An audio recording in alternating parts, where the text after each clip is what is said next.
Bismillahirrahmanirrahim. Assalamualaikum warahmatullahi wabarakatuh.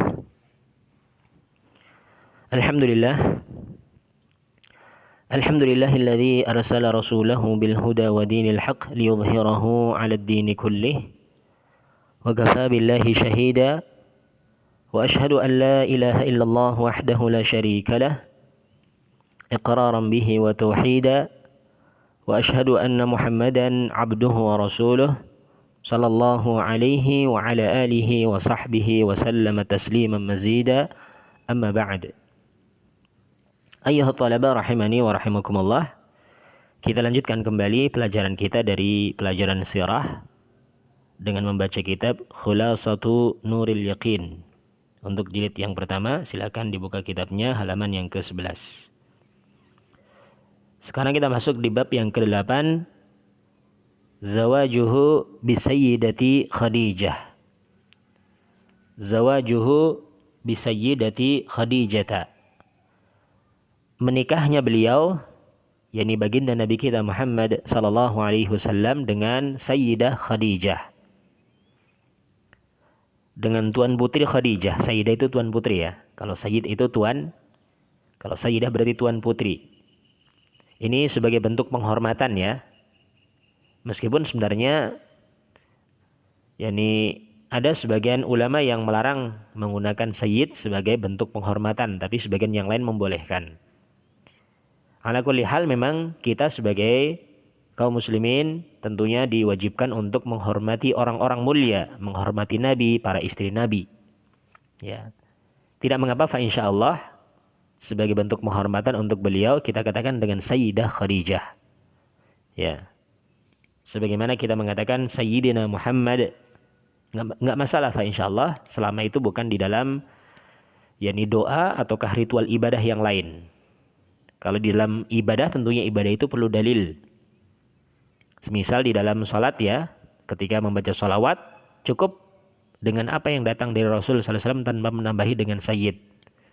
Sebagian kan ada orang yang bersolawat ketika salat itu dengan mengatakan Allahumma salli ala sayyidina Muhammad wa ala ali Muhammad kama sallaita ala sayyidina Ibrahim wa ala ali Ibrahim, seperti itu ya. Ini tentunya tambahan sayyidina di dalam salat itu tambahan yang tidak dibenarkan. Karena salat itu doanya itu termasuk di dalamnya adalah perkara yang tauqifiyah, sudah ada ketetapan, sudah ada juklaknya, ada petunjuk, ada pelaksanaannya bagaimana kita harus laksanakan seperti itu. Tapi kalau di luar, misal kita sedang menceritakan tentang baginda Rasul dan istri-istrinya, nggak masalah kita gunakan lafaz yang digunakan untuk penghormatan. Ya. Zawajuhu bisayyidati Khadijah. Menikahnya beliau sallallahu alaihi wasallam dengan tuan putri Khadijah. Mungkin kalau bahasa Jawanya dengan Doro Khadijah. Ya. Karena itu suatu hal yang wajar ya di masyarakat kita. Kalau laki-laki dibilang Raden Bagus, Raden Ayu gitu kan. Suatu hal yang wajar ya. Mungkin antum pernah menghadiri walimahan ya. Walimahan pengantin ala adat Jawa itu ya. Biasanya itu kan kalau penyerahan atau kalau apa istilahnya itu? Penyambutan kan ketika menyebutkan pengantin laki-laki meskipun tidak ada Raden Bagus biasanya disebutkan Bagus siapa misalkan ya. Kalau putri biasanya disebutkan dengan Raden Ayu ya, Roro Ayu dan seterusnya. Ini kan penghormatan ya. Kalau sesama manusia seperti itu penghormatan, maka tentunya kita lebih hormat kepada orang-orang mulia semisal Nabi dan istrinya. Zawajuhu bisayyidati Khadijah. Menikahnya beliau sallallahu alaihi wasallam dengan tuan putri Khadijah. Dengan Doro putri Khadijah, Doro Ayu Khadijah. Ya. Ba'da ruju'ihi bi syahraini min safaratihi athaniyah tazawwaja bi sayyidati Khadijah wa hiya allati khatabathu. Setelah pulangnya beliau sallallahu alaihi wasallam ataukah 2 bulan setelah Rasul sallallahu alaihi wasallam pulang dari safar yang kedua itu, jadi safar untuk melakukan perdagangan yang kedua itu, maka Rasul menikah dengan tuan putri Khadijah. Dan beliaulah Khadijah ini sendiri yang melamarnya. Ya. Jadi nggak masalah ya seorang perempuan melamar laki-laki. Istilahnya bahasa sekarang nembak duluan, nggak masalah boleh. Ya. Ketika menginginkan dipinang oleh seorang laki-laki yang saleh misalkan ya, yang bagus akhlak dan agamanya, nggak masalah. Sampaikan secara langsung, saya siap untuk dinikahi oleh engkau. Boleh seperti itu, nggak masalah, bukan suatu hal yang terlarang. Sebagaimana walinya pun mencarikan suami untuk anak perempuannya. Ya, semisal Umar bin Khattab kan mencarikan suami untuk putrinya Hafsah, ditawar-tawarkan pertama kepada Abu Bakar nggak ada jawaban, Utsman nggak ada jawaban, akhirnya bahkan nikahi oleh Rasulullah SAW. Berarti kan Umar sangat antusias untuk mencarikan suami untuk anaknya. Tentunya mencarikan yang saleh. Karena kalau dibiarkan mencari sendiri, ya nanti khawatirnya yang datang, ataukah dibiarkan tidak ada usaha untuk mencari, nanti yang datang khawatirnya orang yang istilahnya akhlaknya, agamanya kurang bagus. Ataukah setidaknya orang yang belum kita tahu bagaimana agamanya, akhlaknya, datang melamar putri kita misalkan ya, ataukah melamar anten, kaum perempuan ya, belum tahu bagaimana akhlaknya dan agamanya. Ya, kemudian karena ada yang datang, ya sudah nikah saja, sementara nanti di akhir harinya menyesal. Berbeda hanya kalau misalkan sudah tahu ini si fulan akhlaknya dan agamanya bagus, nggak masalah. Ya, sebagaimana Khadijah di sini sudah tahu bagaimana akhlak dan agamanya. Kalau agama ketika itu belum ada agama yang pasti, tapi belum ada agama yang syah ketika itu karena belum ada Rasul ya, masa fatrah ya. Tapi ada agama Nabi Ibrahim. Yang jelas Rasul dikenal dengan bagusnya akhlak. Khadijah pun melamar beliau sallallahu alaihi wasallam untuk menikah dengan dirinya. Ini tercela atau bukan? Tidak tentunya ya, karena kepada orang yang dikenal betul bagus akhlaknya dan agamanya, enggak masalah seperti itu. Thanian, yang kedua, wa kana umruha 40 sanah, dan ketika itu umurnya Khadijah itu 40 tahun. Wa umruhu sallallahu alaihi wasallam 25 sanatan, dan umurnya beliau sallallahu alaihi wasallam ketika itu adalah 25 tahun. Ini juga suatu hal yang tidak ada masalah sebenarnya. yakni istri lebih tua enggak masalah. Ya. Jangan merasa gengsi. Ya, apalagi kalau yang suami lebih tua. Ini umur selisih berapa coba? 25 sampai 40, 15 tahun selisihnya. Ya atau tidak? Ya, 15 tahun selisih antara Khadijah dengan Rasulullah sallallahu alaihi wasallam. Dan itu bukanlah suatu hal yang tercela. Ya, bukanlah suatu hal yang tercela. Selisih 15 tahun antara istri dengan suami. Mungkin kalau suami yang lebih tua mungkin kita banyak temui ya. Yang seperti ini jarang. Istri lebih tua. Dan Rasul nggak merasa gengsi dengannya, Khadijah pun nggak merasa gengsi dengannya. Ya. Karena memang ini suatu hal yang wajar sebenarnya, cuman di masyarakat kita terkadang hal itu suatu hal yang tabu. Sebenarnya tidak masalah. Ya. Umurnya Khadijah 40 tahun, umurnya Rasul berapa? 25 tahun. Wa kanat qablahu mutazawwijatan bi Abi Halah wa qad mata wa lahu waladun minha ismuhu Halah. Dan sebelum menikah dengan Rasul, Khadijah itu sudah menikah dengan Abu Halah. Dan Abu Halah meninggal dunia memiliki satu anak yang bernama Halah itu. Ya. Jadi janda, Khadijah itu janda beranak, ya, satu itu Halah itu. Kalau menurut apa yang disebutkan di sini ya, meskipun ada beberapa riwayat yang menyatakan umurnya pun bukan 40 dan seterusnya, itu ada beberapa riwayat yang berbeda. Nah, waqad aqamat ma'a rasuli 25 sanatan, dan Khadijah yakni mengarungi bahtera rumah tangga bersama Rasul sallallahu alaihi wasallam selama 25 tahun. Ya, 25 sanatan. Ya, mengarungi bahtera rumah tangga bersama Rasul, ya, qamat, ya, melaksanakan, ya, berdiri, melaksanakan maksudnya beliau itu, ya, pakai bahasa saya tadi, mengarungi bahtera rumah tangga bersama Rasul itu selama 25 tahun. Walam yatazawwaj ghairaha hatta tufiyat. Dan Rasulullah SAW tidak menikahi perempuan yang lain selain Khadijah sampai Khadijah meninggal. Jadi Rasul itu nggak poligami, ya, selama menikah dengan Khadijah. Setelah Khadijah meninggal baru Rasul melakukan poligami. Ya. Padahal ketika itu mampu tidak Rasul? Mampu ya, jelas mampu. Ya, cuman beliau tentunya menjaga perasaan istrinya dan seperti itu fa insyaallah nggak mengapa. Ya, sebagai bentuk untuk menjaga perasaan istrinya tetap monogami. Ya. Jadi jangan dicela orang yang monogami meskipun dia kaya, Rasul kaya ketika itu ya. Khadijah kaya karena hasil usaha dari Khadijah ya. Mereka berdua berusaha bersama meskipun awalnya adalah ya yang pengusaha itu adalah Khadijah. Nah, tapi setelah Khadijah meninggal Rasul baru poligami ya, menikah dengan siapa itu? Aisyah dan Saudah, menikah dengan Hafsah, menikah dengan seterusnya itu dari istri-istri Rasul. Nanti insya Allah ada pembahasan sendiri tentang hal itu. Tapi yang jelas ketika Rasul menikah dengan Khadijah, Rasul itu monogami. Tidak menikah dengan selain Khadijah. Nah, ini ada asilah silakan dijawab. Mata tazawwaja bi sayyidi Khadijah? Kapan Rasul menikah dengan tuan putri Khadijah? Kam kana umruha yauma tazawwaja biha? Berapa umur Khadijah ketika menikah? Ya. Kemudian kam kana umruhu sallallahu alaihi wasallam? Berapa umurnya Rasul sallallahu alaihi wasallam ketika itu? Biman kanat sayyidatu Khadijah mutazawwijatan qablahu? Dengan siapa Khadijah menikah sebelum menikah dengan Rasul? Dengan Abu Halah tadi ya. Kam sanata aqamat ma'a Rasul? Berapa tahun Khadijah itu mengarungi bahtera bersama Rasul? Selama 25 tahun tadi ya. Al-Khulasah ringkasannya. Ba'da ruju'ihi bi syahraini tazawwaja bi sayyidati Khadijah.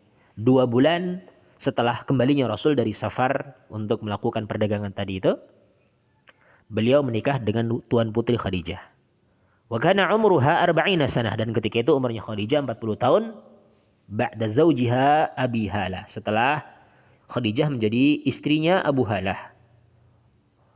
Wa labithat ma'ahu 25 sanah, dan Khadijah tinggal bersama Rasul, hidup bersama Rasul itu selama 25 tahun. Nadkhul fit tasi, kita masuk di bab yang ke-9. Hukmuhu baina Quraisy fi wad'il hajaril aswad. Bagaimana Rasul menetapkan hukum ya di antara orang-orang Quraisy setelah meletakkan hajar aswad. Ya. Fil khamisati wa thalathina min umrihi hadamat Quraisyun al-Ka'bata wa jaddadat bina'aha. Pada usia 35 tahun, ya, ketika umurnya Rasul sallallahu alaihi wasallam 35 tahun, orang-orang Quraisy itu menghancurkan Ka'bah dan memperbaharui bangunannya, renovasi ya, renovasi Ka'bah. Orang Quraisy melakukan renovasi Ka'bah. Dihancurkan dulu kemudian dibangun kembali, dibangun ulang kembali, memperbaharui.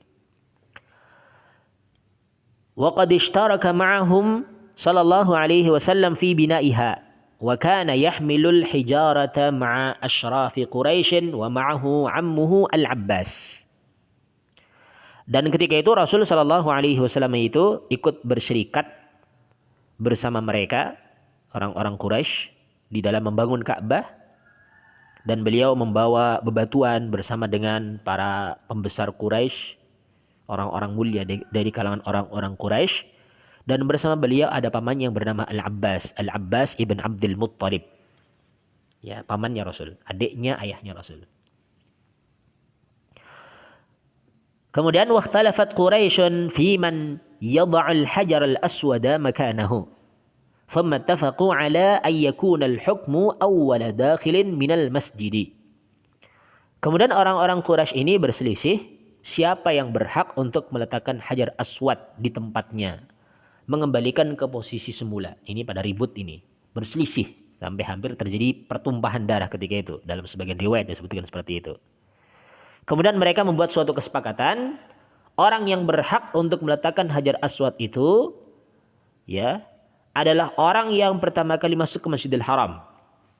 Jadi di hari sebelumnya itu berselisih, siapa yang berselisih sampai perselisihan yang sengit sampai hampir terjadi apa? Pertumpahan darah. Ya, karena perselisihan itu sama-sama pingin ya dimuliakan dengan meletakkan hajar aswad. Akhirnya mereka sepakat, ya udah besok siapa yang hadir pertama di Masjidil Haram, maka dialah yang berhak untuk meletakkan Hajar Aswad di tempatnya.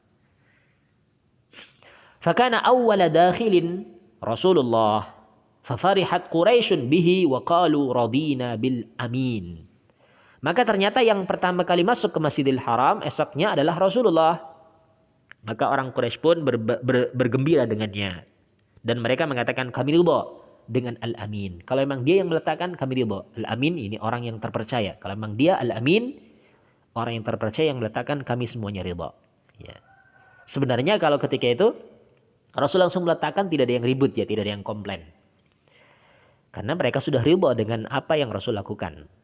Mereka juga sudah sepakat pokoknya yang meletakkan itu orang yang pertama kali masjid. Orang yang pertama kali masuk ke masjid ya. Sebenarnya kalau ketika itu Rasul langsung ngambil dengan tangannya letakkan di tempatnya, ini sudah selesai urusannya. Tapi Rasul, beliau orang yang sangat bijak. Beliau ingin juga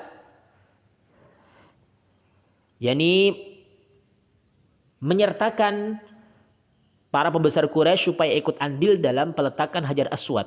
Apa yang beliau lakukan? Fawada'al hajara fi ridain. Beliau pun meletakkan Hajar Aswad di rida, di selembar kain itu ya. Wa talaba min kulli ra'isin ayyumsaka bitarfin ya minar ridai. Kemudian beliau meminta dari setiap pimpinan Quraisy, para pembesar Quraisy itu untuk memegang ujung rida tersebut ya. Thumma amarahum bi raf'ihi. Kemudian Rasul sallallahu alaihi wasallam memerintahkan mereka untuk mengangkat bareng-bareng. Ayo kita angkat bareng-bareng supaya kalian pun dapat andil ikut serta dalam peletakan Hajar Aswad. Ini perhatikan bagaimana ra'yunya Rasul yang sangat bijak. Meskipun ketika itu belum menjadi nabi ya, tapi Allah sudah ilhamkan, Allah berikan taufik ilham kepada beliau berupa kebijaksanaan ya. Falamma wasalu bihi ila mawdi'ihi akhadahu Rasul biyadihi wa wada'ahu biyadihi syarifah. Maka ketika mereka sudah sampai di tempatnya, baru Rasul mengambil dengan tangannya, beliau meletakkan dengan tangannya yang mulia ke tempat semula. Fazalal khilafu bihukmihi. Maka hilanglah perselisihan dengan hukum yang telah Rasul tetapkan tadi itu berkaitan dengan peletakan Hajar Aswad. Wa ta'ajjabat Quraisyun min quwwati fikrihi. Maka orang Quraisy pun sangat takjub. Ya, sangat takjub dengan kuatnya pemikirannya. Ya. Kita lanjutkan asilah. Silakan nanti antum jawab ya. Mata jaddadat Quraisyun bina al-Ka'bah. Kapan orang Quraisy memperbaharui bangunan Ka'bah? Yani ketika Rasul berumur berapa itu? 35 tahun tadi ya telah kita sebutkan. Hal ishtaraka ma'hum, apakah Rasul ikut serta bersama mereka dalam pembangunan renovasi Ka'bah? Iya, na'am. Ishtaraka ma'hum.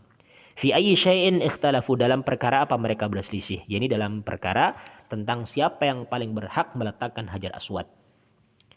Man kana awwalu dakhilin, siapa orang yang pertama kali masuk masjid? Ternyata Rasul sallallahu alaihi wasallam al-amin ya. Kaifa hakama bainahum, bagaimana Rasul menetapkan hukum di antara mereka? Tadi telah kita jelaskan ya. Yani Rasul membentangkan kain, kemudian meletakkan kain di atasnya dan meminta kepada semua pimpinan kaum itu untuk mengangkat bareng-bareng Hajar Aswad tersebut. Ya. Al-Khulasah, ringkasan. Lamma balagha khamsan wa 30 sanatan jaddadat Quraisyun bina al-Ka'bah wa hakkamathu fi wad'il hajaril aswadi mawdi'ahu faqada rashidan wa hakama muwaffaqan. Ketika umur beliau 35 tahun, orang Quraisy itu melakukan renovasi terhadap bangunan Ka'bah. Memperbaharui bangunan Ka'bah ya. Ya, kemudian wa hakkamathu fi wad'il hajaril aswad mawdi'ahu, dan beliau bahkan menetapkan hukum berkaitan dengan peletakan batu Hajar Aswad di tempatnya. Beliau memutuskan dengan keputusan yang sangat rasyid, yang sangat lurus, yang sangat bijak.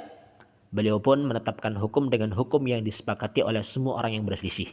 Ini kelebihan Rasul sallallahu alaihi wasallam meskipun ketika itu belum diangkat menjadi seorang nabi dan seorang rasul. Kita lanjutkan.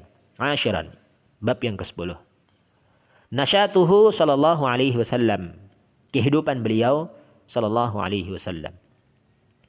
Ishtahara sallallahu alaihi wasallam baina qaumihi bi jami'il khisalil mahmudah kasidqi wal amanati wal hilmi wal haya'i wat tawaddu'i hatta laqabuhu bil amin. Nabi kita Muhammad sallallahu alaihi wasallam terkenal di kalangan kaumnya itu dengan seluruh perangai-perangai yang terpuji. Semisal contoh, dikenal dengan kejujurannya, dikenal dengan pemegang amanahnya, dikenal dengan kesabarannya, dikenal dengan rasa malunya, dikenal dengan apa? Tawadhu'nya, sampai mereka pun memberikan laqab, memberikan julukan kepada Rasul itu dengan Al-Amin, orang yang jujur dan dapat dipercaya. Thaniyan, wa kana qaumuhu wa 'ashiratuhu yuhibbunahu hubban 'aziman wa yahtarimunahu ihtiraman zaidan. Dan dahulu kaumnya ini serta keluarganya beliau sallallahu alaihi wasallam ini sangat cinta kepada Rasul dengan kecintaan yang besar. Mereka itu memuliakan Rasul dengan pemuliaan yang lebih dibandingkan dengan kepada orang lain ya. Wa qad hafizahu Allahu منذ sigharihi min a'malil jahiliyati falam yashrab khamran ya walam yasjud li sanamin. Dan sungguh Allah Subhanahu wa taala itu telah menjaga beliau sallallahu alaihi wasallam sejak kecilnya dari perbuatan-perbuatan jahiliyah. Beliau sama sekali tidak pernah meminum khamar, tidak pernah mabuk-mabukan. Beliau juga enggak pernah sujud dengan berhala. Allah jaga. Wa akramahu Allah qabla an-nubuwati bi mu'jizat dallat ala 'izami mustaqbilihi. Dan Allah Subhanahu wa taala memuliakan beliau sallallahu alaihi wasallam sebelum kenabiannya dengan mukjizat yang menunjukkan tentang agungnya perkara yang akan datang. Agungnya masalah yang akan datang, masa yang akan datang. Minha di antara contoh mukjizat sebelum kenabian Rasul, maksudnya kelebihan yang Allah berikan kepada beliau sebelum diangkat menjadi nabi ya.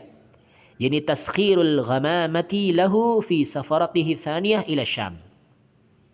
Yani tunduknya awan, naungan awan. Tunduknya naungan awan bersama beliau dalam safarnya yang kedua menuju ke Syam. Jadi selama perjalanan ke Syam itu, beliau senantiasa dinaungi awan sehingga tidak kepanasan. Ini kan tunduk, berarti awan itu tunduk dengan Rasul sallallahu alaihi wasallam sampai menaungi Rasul sampai menuju ke Syam tidak kepanasan. Ini kelebihan yang Allah berikan kepada Rasul sebelum diutusnya menjadi seorang nabi dan rasul.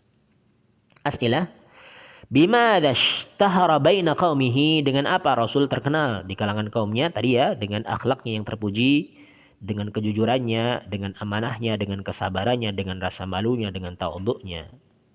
Ya, seperti itu ya. Hal kana qaumuhu yuhibbunahu? Na'am, kana qaumuhu yuhibbunahu. Apakah kaumnya mencintainya? Iya, kaumnya mencintai Rasul.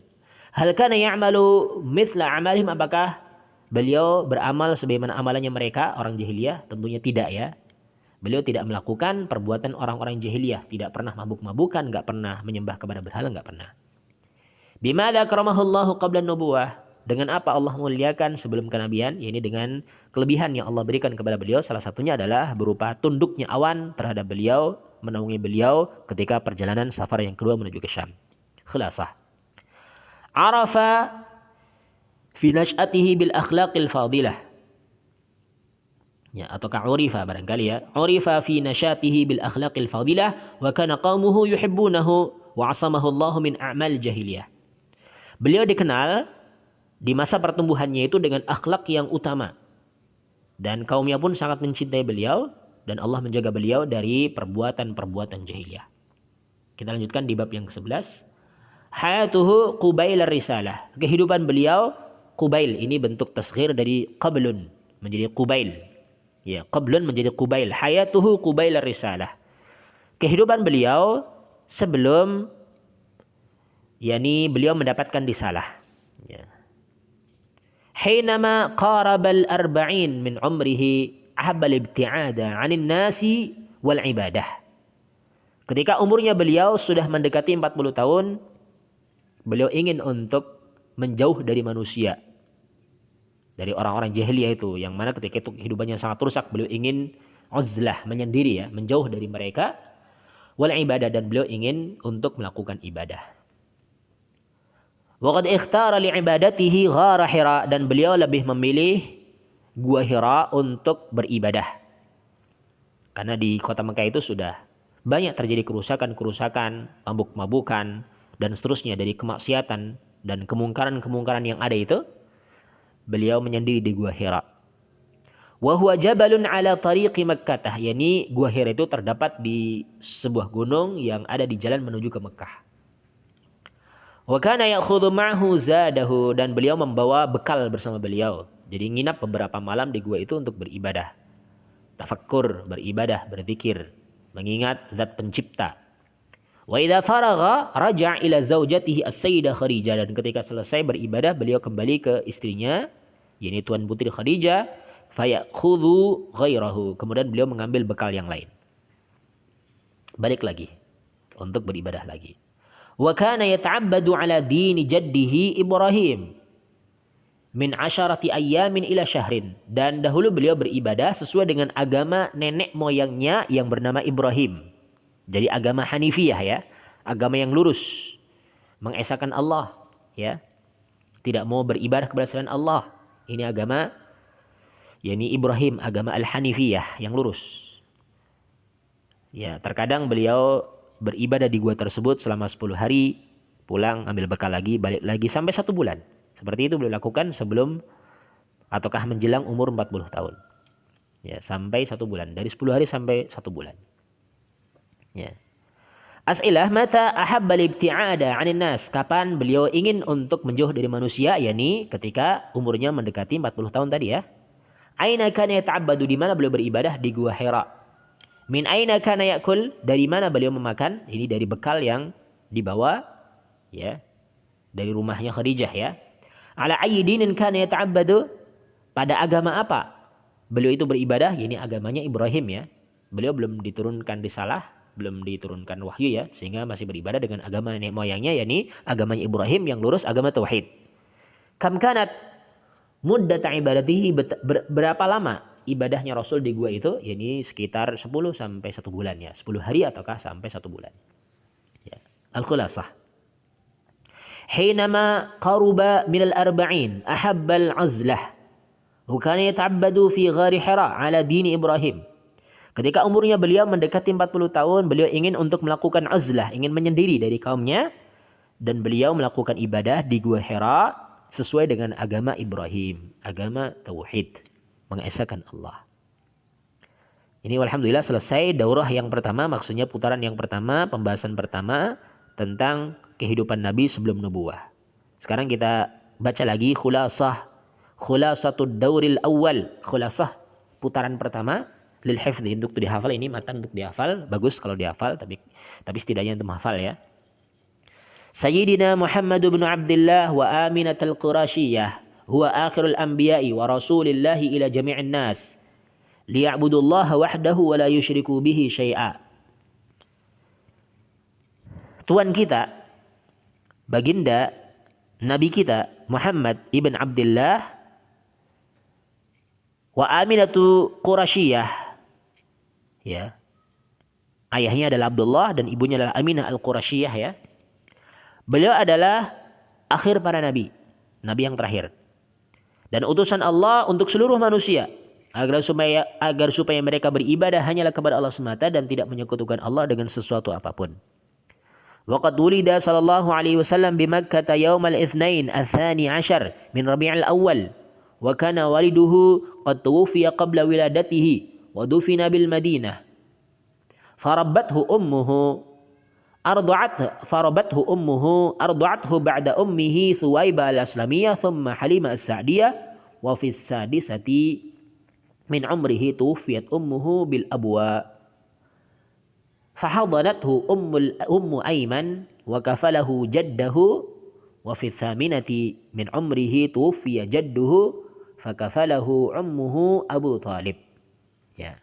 Fakafalahu ammuhu Abu Talib. Beliau sallallahu alaihi wasallam dilahirkan di Mekah pada hari Senin tanggal 12 Rabiul Awal. Ya. Dan ayahnya itu sudah meninggal sebelum beliau lahir, dan meninggal dikuburkan di Madinah. Ini Abdullah ya, dikuburkan di Madinah. Maka ketika itu yang mentarbiyahnya adalah ibunya, yang mendidiknya adalah ibunya. Kemudian yang menyusui setelah ibunya adalah Thuwaibah al-Aslamiyah, budaknya Abu Jahal ini ya. Kemudian setelah itu baru Halimah As-Sa'diyah. Jadi yang pertama menyusui ibunya, kemudian Thuwaibah, kemudian baru Halimah As-Sa'diyah. Kemudian ketika beliau berumur 6 tahun, ibunya meninggal. Meninggalnya di daerah Abwa namanya. Kemudian yang hadana, yakni yang mengasuh, hadana itu mengasuh ya. Wa hadanathu Ummu Aiman. Ummu Aiman yang mengasuh beliau sallallahu alaihi wasallam sepeninggal ibunya. Adapun yang mengkafil, yang menanggung urusan-urusan nafkahnya adalah kakeknya, ya, Abdul Muttalib ya. Kemudian ketika umur 8 tahun, kakeknya juga meninggal. Dan ketika itu yang mengkafil, yang menanggung urusan nafkahnya adalah pamannya yang bernama Abu Thalib. Wa fi tasi'ati min umrihi safara ma'a ammihi Abi Thalib ila Syam. Wa ra'ahu Bahira ar-rahibu fa'arafahu. Ketika umur 9 tahun, beliau safar bersama pamannya Abu Thalib menuju ke Syam untuk berdagang ya. Kemudian ada seorang rahib dari ahlul kitab yang bernama Bahira. Ini melihatnya dan mengetahui ini ada tanda-tanda nubuah. Nanti akan jadi nabi ini. Wa fil khamisati wal 20 min umrihi safara fi tijaratin li Sayyidati Khadijah. Dan ketika umur 25 tahun, beliau melakukan safar untuk melakukan perdagangan, yakni untuk memperdagangkan barang dagangannya milik Khadijah, milik Tuan Putri Khadijah. Wa ba'da ruju'ihi bi syahraini tazawwaja biha, dan 2 bulan pasca kembalinya Rasul dari safar tersebut, ya, Rasul pun menikahi Khadijah. Wa kana umruha 40 sanah, dan ketika itu umurnya Khadijah 40 tahun. Wa fil khamisati wa 30 min umrihi ishtaraka ma'a Quraisy fi bina'il Ka'bah. Dan ketika umur beliau 35 tahun, beliau ikut serta bersama orang Quraisy dalam renovasi Ka'bah. Wa hakama bainahum fi wad'il hajaril aswad makanahu, dan beliau menetapkan hukum di antara mereka berkaitan dengan peletakan hajar aswad di tempatnya. Wa qad ishtahara baina qaumihi bil khisalil mahmudah, dan beliau terkenal di kalangan kaumnya itu dengan perangai-perangai yang terpuji. Wa kanu yuhibbunahu wa yahtarimunahu, dan dahulu mereka orang Quraisy itu sangat mencintai beliau, sangat memuliakan beliau. Hatta laqabuhu bil amin, sampai mereka memberikan laqab, julukan kepada Rasul dengan julukan al-amin. Wa qad hafizahu Allahu min a'malil jahiliyah, dan sungguh Allah telah menjaga beliau dari perbuatan-perbuatan jahiliyah. Wa habbal ibti'ada 'anil nas hina qarabal 40 min umrihi, dan beliau ingin untuk menjauh dari manusia ketika umur beliau mendekati 40 tahun. Harusnya seperti itu ya. Kalau orang itu sudah menjelang 40 tahun adalah dia mulai sadar diri, mulai perbanyak ibadah ya. Wa kana yata'abbadu fi ghari Hira, dan beliau beribadah di gua Hira ala dini jaddihi Ibrahim, sesuai dengan agama nenek moyangnya bernama Ibrahim alaihi salatu wassalam. Selesai daurah yang pertama, insyaallah untuk daurah tsani kita lanjutkan pada pertemuan yang lain. Wallahu taala a'la wa a'lam. Subhanakallahumma wa bihamdika asyhadu an la ilaha illa anta astaghfiruka wa atubu ilaik. Wa akhiru da'wana alhamdulillahirabbil alamin. Wassalamualaikum warahmatullahi wabarakatuh.